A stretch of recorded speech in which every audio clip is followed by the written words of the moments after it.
Hello and welcome to I'll Knit If I Want To. I'm Andrea Mowry of Drea Renee Knits, and I'm going to try my best to answer some of your knitting questions.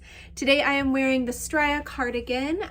It was really warm here yesterday, and now even this morning I went out for a walk around 6 o'clock, and throughout the morning it has just dropped to like 10 degrees, so it's actually like there's a chill in the air.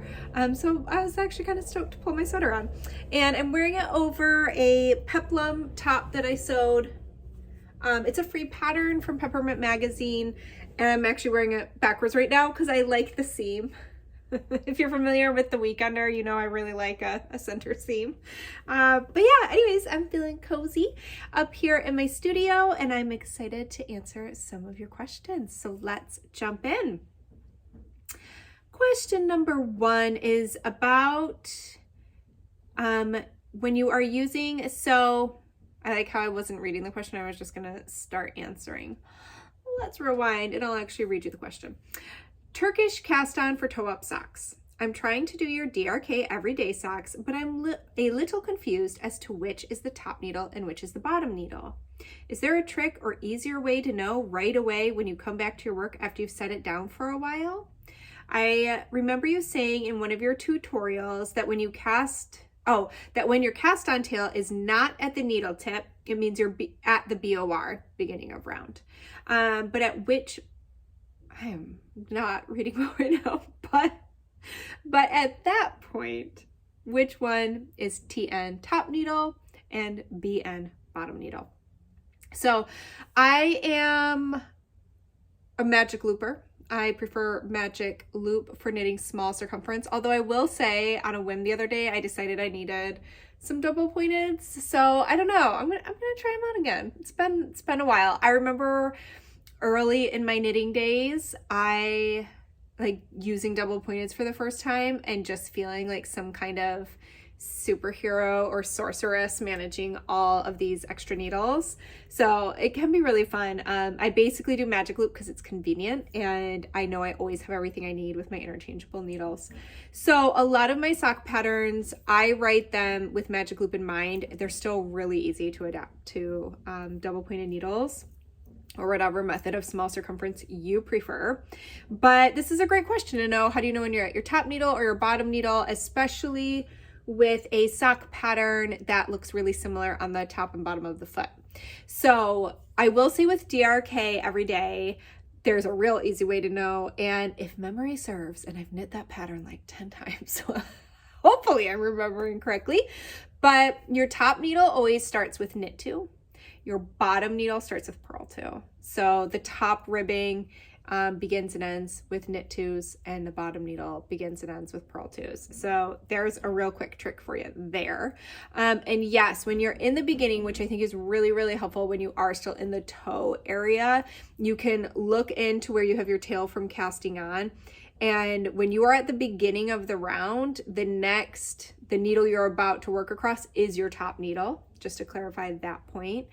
But I am somebody who does not like have to guess or worry about where I am in a project. So I would also recommend just using a stitch marker. So the way I like to do it is I actually just use a locking stitch marker, one that you can open and close. Shockingly, I do not have one on my desk right here. But I like the little metal light bulb ones. Any locking stitch marker will do. This would be a great opportunity to use if you ever have those really cute ones with like cute little charms on them. This would be perfect for that.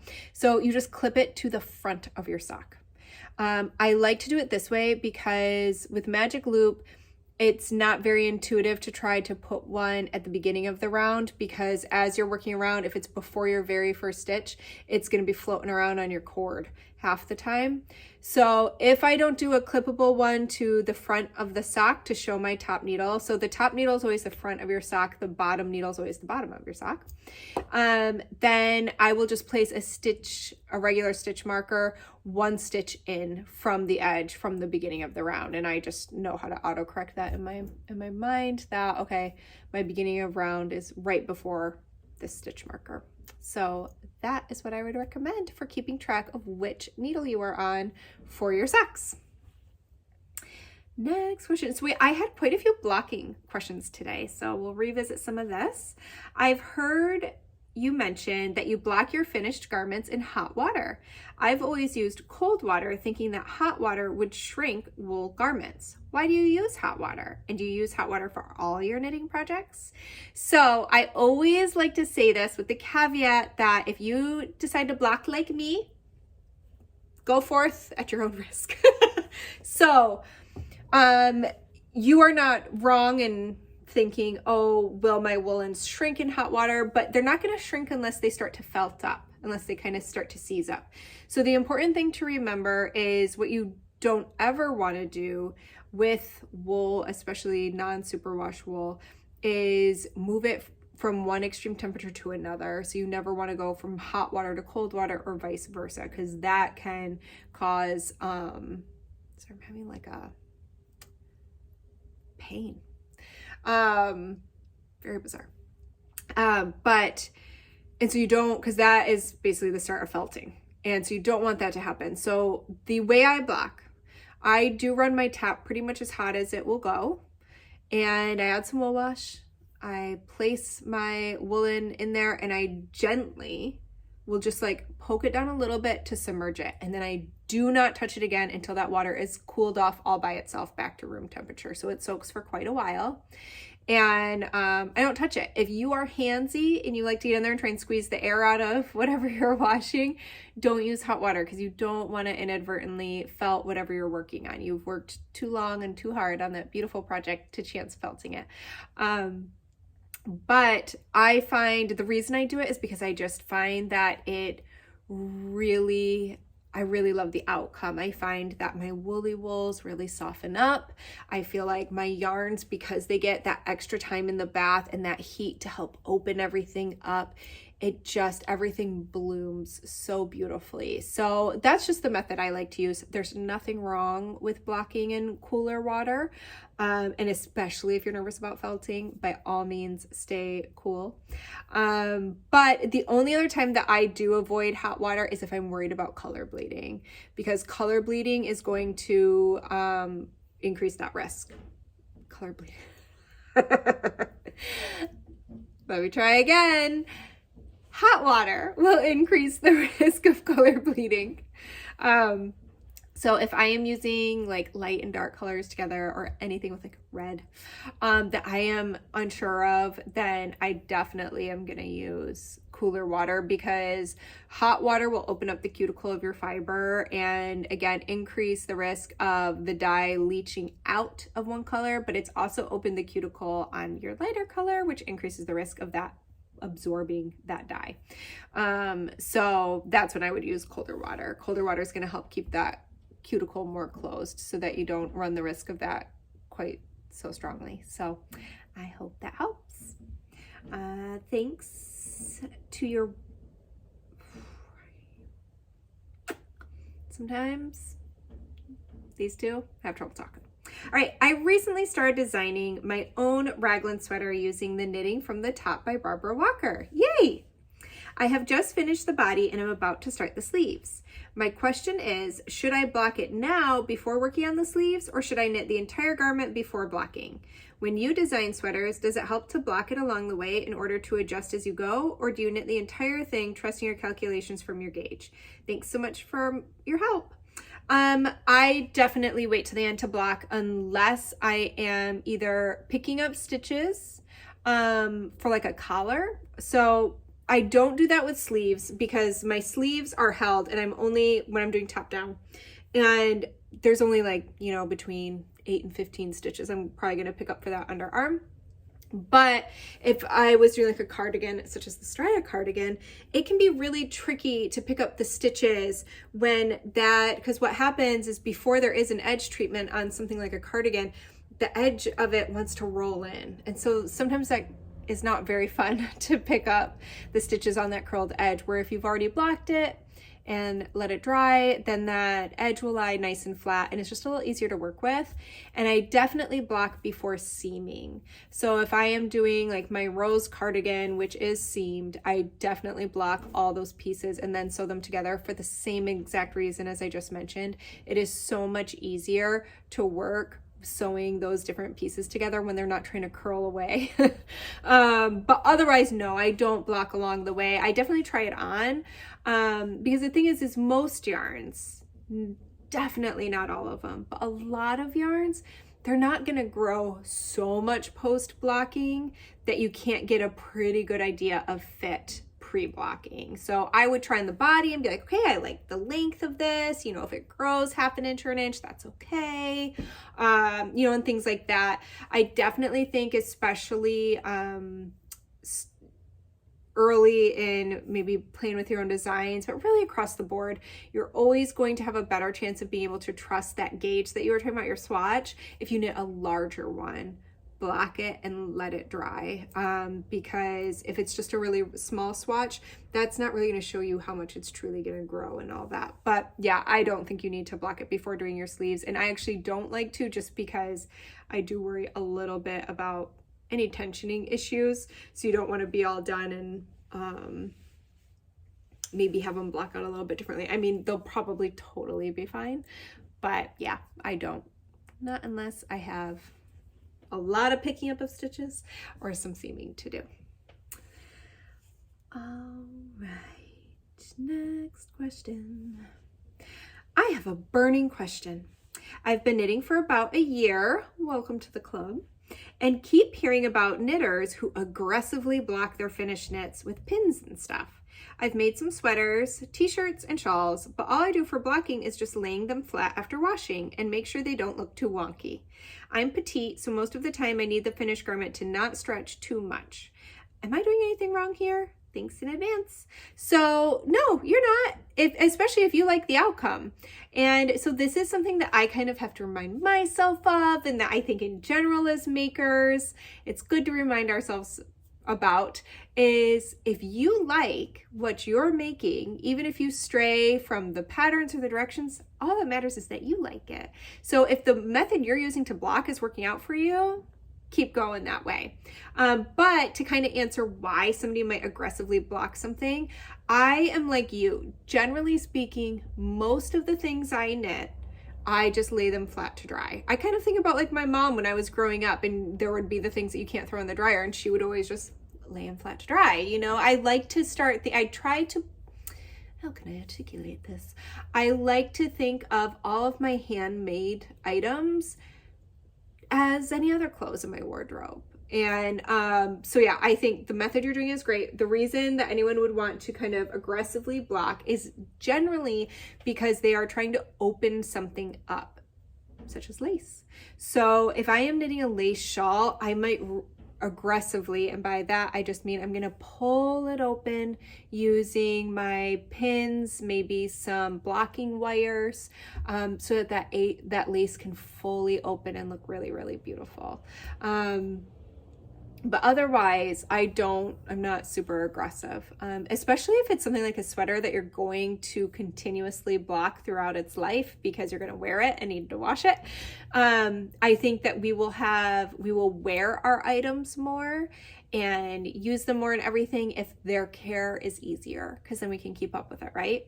So I think unless you're trying to open up a stitch pattern, if there's a reason that that fabric needs to be stretched, then yeah, it's great to be able to have some pins at your disposal, maybe even a blocking wire. If you're not familiar with blocking wires, they're generally metal, and the thing to be careful with those is you do want ones that are meant for something like blocking knitwear, because I have heard some horror stories of people using both pins and blocking wires that weren't meant for that. Maybe they were their sewing pins or something like that, and they can rust. So you want to make sure to use something that a metal that can't rust.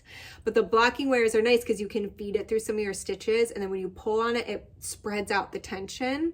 So like if you're doing a crescent shawl or the edge of a shawl, you can get this really nice clean line, which can be very satisfying. So yeah, that is I only aggressively block if there's a really specific thing I'm trying to achieve there, but in your general everyday items, you can just lay them out flat to dry. Even my socks, I pretty much only throw them on my sock blockers after the first time I've knit them, because I just like how pretty they look after pulling them off of the sock blockers. But otherwise, I literally just like wring them out and hang them in my laundry room. We have a little bar and I hang them up there. So you're doing great. All right. I am new to the world of sweater knitting. Congratulations. And I just lost my place. I have just made my first few sweaters. One is wool and one is an alpaca linen silk blend. And I am wondering, how often do you hand wash them? Do you block them out after every wash to reshape? I want them to last, so I want to make sure I am doing it right. Absolutely. We put so much work into them. We want them to have longevity, right? I mean, all of our clothes, the better care we can take care of them, the longer they'll last. So I guess my rule, and it's interesting to talk about your own kind of cleanliness and habits. I was like, oh, this is a little interesting to talk about. I guess my rule of thumb is if it's dirty, wash it. If it's not, don't. I do think that, especially here, there's definitely a lot of overwashing. And all that does is wear out our clothes so much faster and waste more water and all those things. So my rule of thumb is there a stain or does it smell? Then it's fine. So no, I definitely don't do it after every wear, especially my sweaters. I mean, one of the nice things is when you're using wool, the lanolin in there and everything has some nice kind of self-cleaning properties. That's the great thing about wool socks and stuff like that. So yeah, I definitely think with your sweaters, unless they need to be washed, I wouldn't overwash them. And things like a shawl, some of my shawls have only ever been washed the once because they're not anywhere on my body where they're getting dirty or stinky and I'm not spilling on them. So yeah, that is how I do it. All right, last question today. Thank you for sharing all your knowledge and letting us to get to know you a bit more. Thank you for watching. For over a year, I have been staring at your swatching corner by the window, and I cannot figure out the swatch that is right next to Stone Crop. I'm obsessed with it. Was it for fun or is it a pattern? So I'm thinking you mean this one, which just has like little stripies on it. So that was actually where I started for Stone Crop. So I really love, you know, especially with my Rhinebeck sweater, I probably do more swatching for my Rhinebeck sweater than any other design I do out of the year. So that is why, so these three, you can see here's 1, 2, and 3. Those were all for Stone Crop.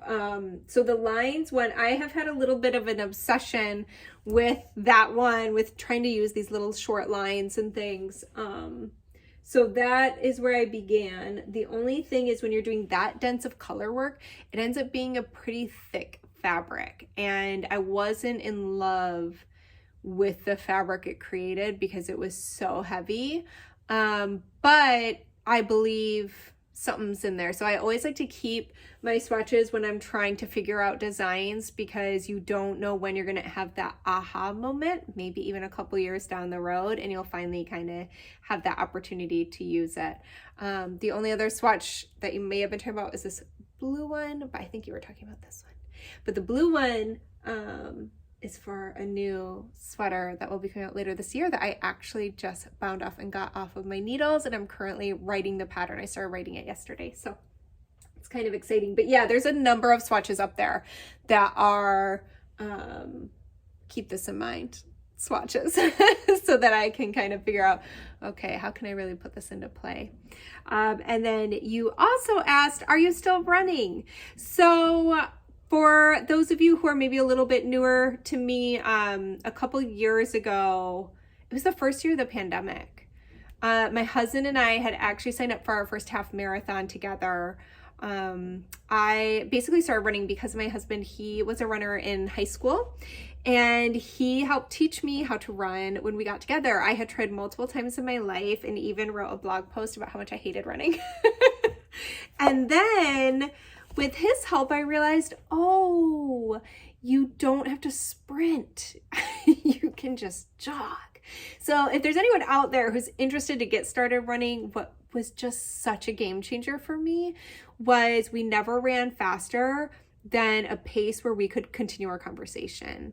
And it just opened up a whole new world for me where I enjoyed running so much more because I wasn't overdoing it, and going together and just chatting the whole time was so much fun. So I got really into running. The pandemic happened and the race got canceled, but you could still do it like on your own. So I did still run my half marathon by myself, and it was wonderful. I am a very slow runner. I prefer to run for distance over speed. I like to see how far I can go. Unfortunately, one of the frustrating parts about my Hashimoto's is I tend to, especially during a flare, have pretty bad joint pain. And I just have some other complications that come with it as well, including challenging time making and holding on to muscle mass and things like that. So anyways, I realized this past year that I was starting to work against myself and felt like I was kind of beating my body up instead of building it up. So I had a stern talk with myself and said, okay, is this really helping me achieve my goals? Which is, I just want to feel as good as I can in my body. I want to feel vibrant and healthy, and like my body can do the things I want it to do for as long as I can in my life. And I started to kind of feel like running was counterintuitive for that. Every once in a while, I'll still run just for fun. Like, I don't track it on my fitness watch. I stopped wearing my watch for a while, and I was just like, if I want to run, I'm going to run, and I'm going to run for as long as it feels good.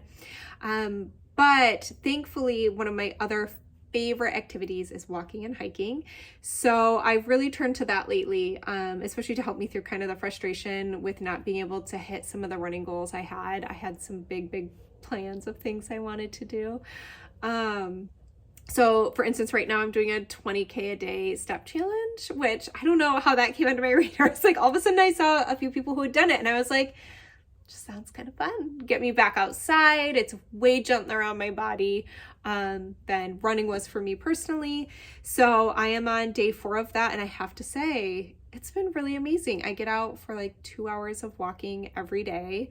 I do one big walk by myself, and then I do another one with Spicy Pete. And then I kind of make up the rest of the steps just throughout the day, around the house, taking the dog for a little walk, and I've been feeling really happy. My anxiety went down. I've had more energy, which is kind of shocking because that's a lot of walking.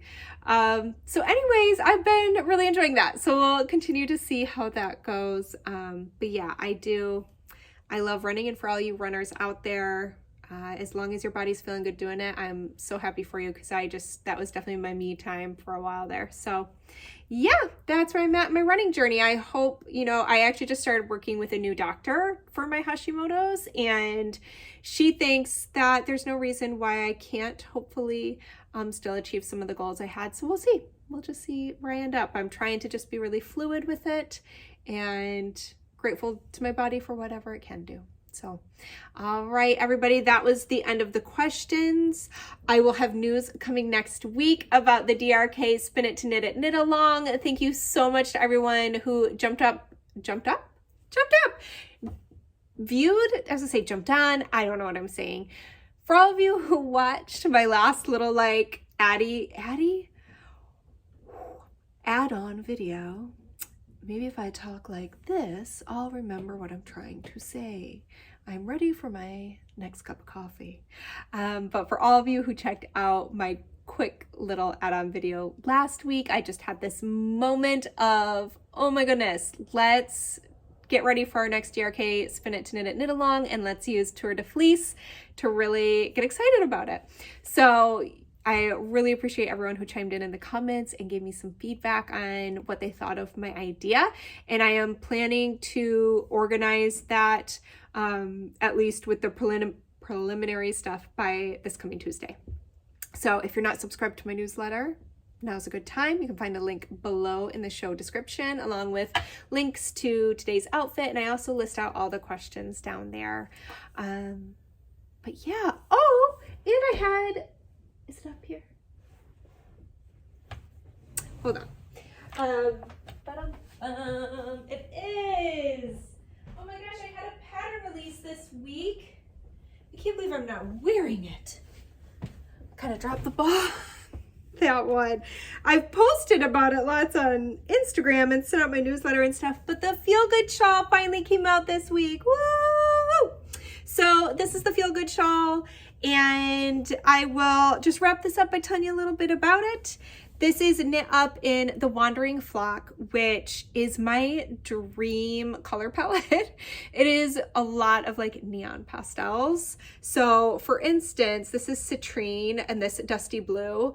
This combo, I'll show you the actual skeins. Like, oh my goodness. I love it. I love it.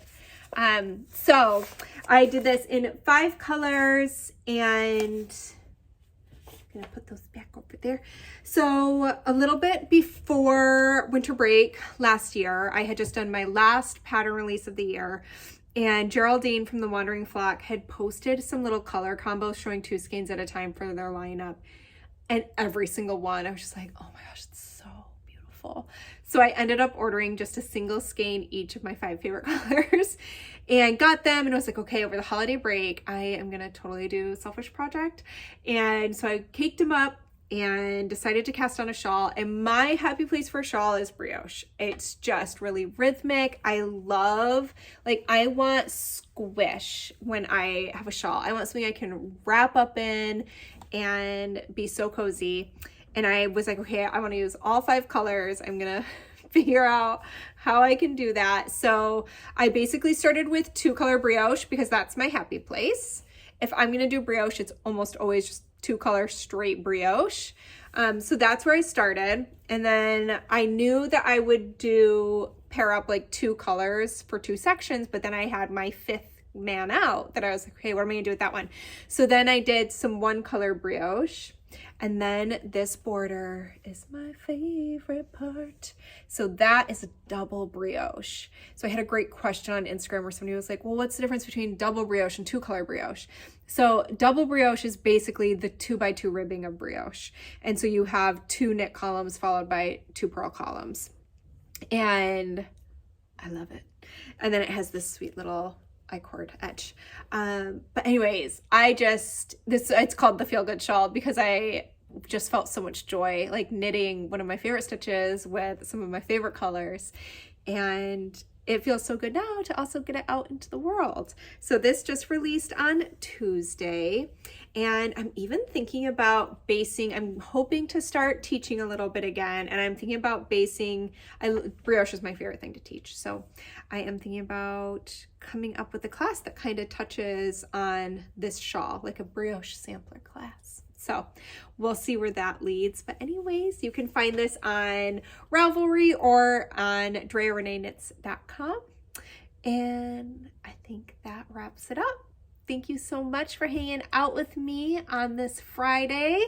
And I hope to see you back here next week. Happy knitting.